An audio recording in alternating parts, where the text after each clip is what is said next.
Far Cry, it is back, and whether it's for the love of loincloths or for the fear of climate change, the latest iteration is set all the way back in the Stone Age, around 10,000 BC. My name is Hinds, and welcome to my channel. As you may have guessed by now, today I'm going to be chatting to you about the first-person shooter series that has stolen our hearts as gamers, all the way back from when it was first made in 2004. That's about 12 years ago. It's a long time. I'll be testing your Far Cry history knowledge to see what you know and what you might have missed about the games as you were busily traversing their oceans, mountains, and plains. So smash an enhanced perception syringe. Don't do that. It's dangerous. And get ready for the history of Far Cry. First on the scene was the original Far Cry game, made by Crytek and released on Windows back when PlayStation 3 and Xbox 360 was still some time away. In this video, I'm only going to be covering the main Far Cry, so don't expect any Far Cry instincts and Blood Dragon for that matter. Far Cry was set in a Micronesian tropical heaven, and players saw the world through the eyes of Jack Carver, US Special Forces operator on the lookout for Val Cortez, a journalist who disappeared under Carver's watch after a bunch of bad dudes attacked their boat. Remember, there was that big opening sequence? It was pretty cool. Setting up what would be a continuing theme throughout the other titles, Far Cry dealt with the deadly combination of power, corruption, and men with bad haircuts. Not like mine. Non-linear combat and crazy mysteries made this game the success that it was and opened the possibility of a sequel, the much less tropical Far Cry 2. Development moved from Crytek to Ubisoft Montreal, and the crew made our own African landscape into a sandbox 50 kilometers squared big. That's huge. Released 4 years after the original, Far Cry 2 saw players choosing between two factions embroiled in a civil war after initially being sent to Africa to kill an arms dealer selling guns to both sides. A dynamic weather system and weapon degradation were interesting additions to the series, although the game struggled to know at what points players were happy to don some suspension of disbelief. Malaria medication every 30 minutes, guys? Come on. No thank you. Why would anyone want to come to Africa after that? Because Guys, that's not what happens. You really don't have to take malaria meds every 30 minutes. Another 4 years later, Far Cry returned to the tropics with a new protagonist, Jason Brody, in 2012. Come on guys, it's a hilarious name. Although naturally athletic, Brody's original power lies in his wallet. He loses this power after his beachside boozy adventure holiday comes to an abrupt end when a skydiving incident lands him on Rook Islands, stomping grounds for Voss and Hoyt Volker, traffickers of drugs and human beings.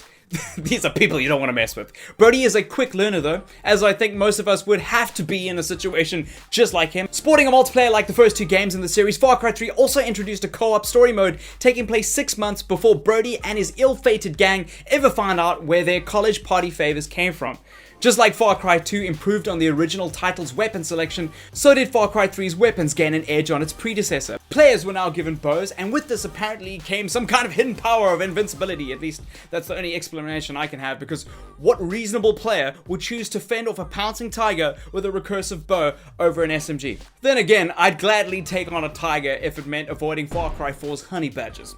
I know it's been said before, but the 2014 game's honey badger really didn't care. They had zero cares to give.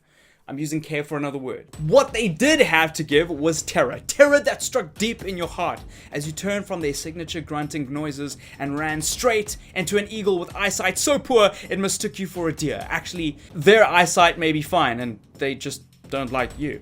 This dislike is a sentiment main protagonist AJ soon gets used to when a sentimental trip to his mother's place of origin turns into an action-packed rebellion fight against Kyrat's most fashionable dictator, Pagan Min. As AJ, players had to choose loyalties between Sabal, a man who is more than a little old school in his belief system, and Amita, a recklessly forward-thinking woman. Player choices determined missions, and these were enhanced by the iteration's inclusion of things like a gyrocopter, one of the best things in the whole game, a bait throwing, and the ability to ride elephants. Actually, I take that back. Elephants was pretty badass. Proving that the developers know what their audience loves, Far Cry 4 increased the scope for co-op and added in an outpost generator working from the map creation tools that were popular in Far Cry 2. 2 years later, we will soon see the release of Far Cry Primal, a spin-off game that joins the ranks of other Far Cry side installments like Blood Dragon and the Instinct series.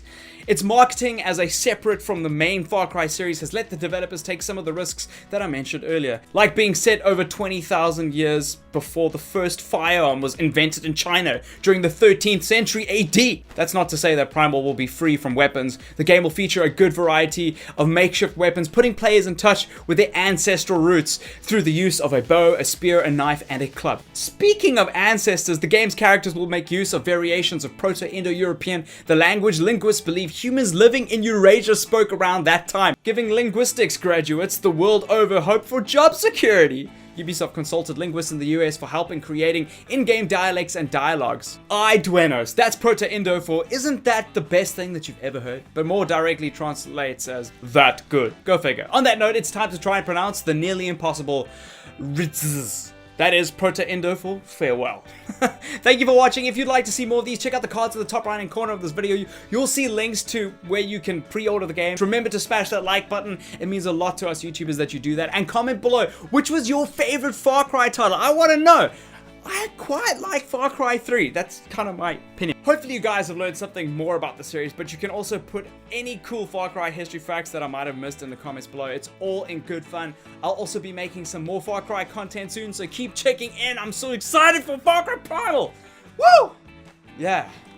I don't need to go to gym. I just need to get Primal. Let's go primitive. Until then, high five a stranger. Adios.